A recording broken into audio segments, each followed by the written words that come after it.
What's up, everybody? Welcome to Podcast Now. I'm Alex, and I'm joined by Nick, and we are here today to bring you our weapons guide for Fortnite. Now, we're going to talk all about weapons in this video, the ones we like, the ones we don't like, how to get weapons, what to look for, so on and so forth. If you like the idea, make sure you subscribe to podcast. Also, make sure to go watch our other videos in Fortnite. We have a tips and tricks video. We also have a fort building guide, and we're going to have a couple more videos in the future over the next week. So, let's talk about weapons. Nick, there are quite a few ways to actually get weapons, but let's talk about weapons in general. Let's start firstly with just weapons that you like to play as. So what are, not even its specific name, because all these weapons kind of have similar names, but what kinds of weapons do you prefer to play with the most? Seems like the assault rifles and the shotguns work the best for me. Melee weapons are good, but they seem to always kind of do the same damage no matter which one I'm using, and the sniper's very bad to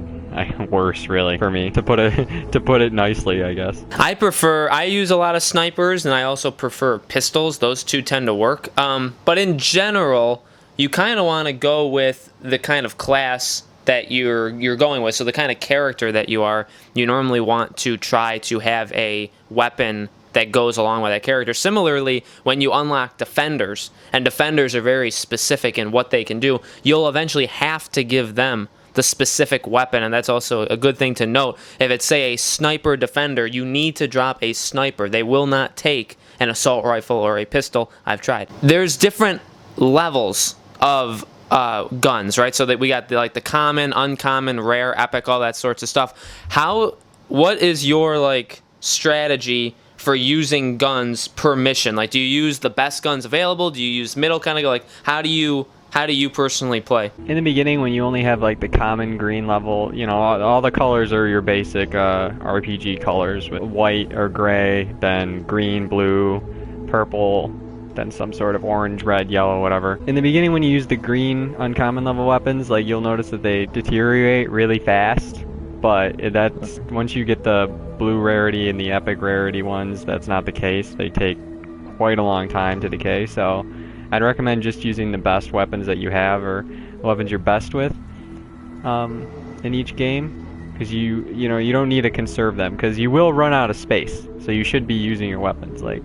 You can save a really good weapon all day, but it's just going to take up space in your inventory if you're not going to use it. Right, and you've said in at least the tips and tricks video too, of a way to kind of get a little bit more out of your guns right before they deteriorate. You want to talk about that real fast again? Yeah, make sure that it's tricky, but usually the more powerful the gun, between a pistol and a sniper, the more damage it does, the faster it deteriorates. So once it gets close, be careful and pay attention and make sure that you don't let it actually break. You want to disassemble it before it breaks so you can get some of those materials back. Right. So recycling, you get XP, you get things back for your guns when you do that. That's an important thing to note. I think when you're just starting out in this game, and this is like a guide video, you're going to get the schematics, and it's important to note the difference between schematics and the actual guns. The schematic just means you can craft the gun, and when you go into your backpack when you're out in the world in the missions, you'll see the weapons you can craft. They're in a row on the left hand side, and they're straight down, up and down. Those are the things you can craft. The things in your backpack are just the weapons that you currently possess. So it's important to know the difference. Just because you unlock a legendary schematic does not mean you have that gun. You need to get the resources, the gizmos, the gunpowder, all that kind of stuff in order to craft the actual gun. And like Nick said, they take up space. All these things take up space, the actual guns. So it's important to manage them and make sure that you're recycling them, getting some bang for your buck out of it. Also, when it comes to schematics in general, Nick, we have two different things that the game kind of gives us. One is the collection book, and one is transform, and those both help out inventory space. Do you want to talk about really quickly how they work? So the collection book is something that you always want to keep adding to, especially at early levels. There's a schematic that you have double of, or one that you just know you're never going to use no matter what. Put it in there. But then transforming is a little different. Transforming allows you to put multiple or just one very rare schematic, basically trade it in for a brand new schematic that's random, of course. You have like a lot of options to get rid of old schematics, because you will get the same stuff over and over, especially in the early levels, because it seems like some of the different types of guns and the higher levels of the guns are locked until, you know, your character reaches a higher level. Right. And in that too, when you're transforming, you can use other things than just the guns and traps and things like that. You can use survivors. You can use defenders. So if you have a bunch of low-level people, you can put them in too. You have to reach a certain number threshold. I think it's 93. So you do have to get that number to there. So you can't place all of like the worst things in there and expect to get something really good. You do have to kind of give away something somewhat good. But even some of the uncommon, even like the green or blue ones, they do have a pretty high point total. And then in terms of getting weapons, like I said, other than crafting, getting schematics. Well, how do you do that? Getting chests. Chests help inside the game. You'll find all sorts of schematics. You'll also find the actual guns and traps itself. Those are some of the best places to find just find common traps, is to open toolboxes like Nick was talking about in the other videos. Open toolboxes, open chests, open all sorts of stuff. You'll get schematics, you'll get things through that. But then also in terms of when you complete missions, you'll get, sometimes the reward will be a schematic. Breaking the llamas oftentimes give you many, probably 3 on average. So you do get them through various means, obviously. Don't forget to actually level up your weapons. Much like your character, everything in this game can be leveled up. Your personal character, all the other heroes, the defenders, the survivors, but also your schematics. So if you have a level 15 item, you have a level 20 item, you can level it up even higher.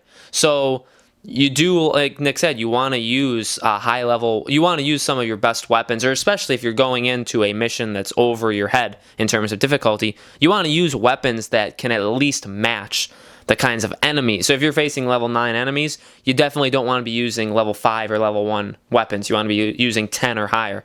And so it's important to remember that you can level up these guns. So pick your favorite gun, pick the gun that you maybe use the most often, or the schematic that you use the most often, that you would think you want to craft in the future, level it up. Now, Nick, you said leveling it up also does something to the actual gun in terms of crafting it, right? You'll be able to level up a gun just like a hero from 1 to 10. But as far as I know, even though I was told otherwise, that itself doesn't change the materials it takes. Now, I'm not sure if that's for every gun, but all the guns that I've done it to haven't yet. But eventually, when you unlock the second skill tree and you can transform the weapons, the weapons that you start with will be called like copper X gun, and then copper like bullet eye or whatever. Once you can transform them, it'll be silver, and then I'm sure it goes, you know, to the next level, whatever. That, once you transform it, that's when it takes a whole different set of materials. So that's when you have to be careful, because you're going to upgrade your gun, you're going to get a big damage increase and everything, but it's going to take an entirely new set of materials that you might not have to make it, and you lose the original schematic that you probably could have made.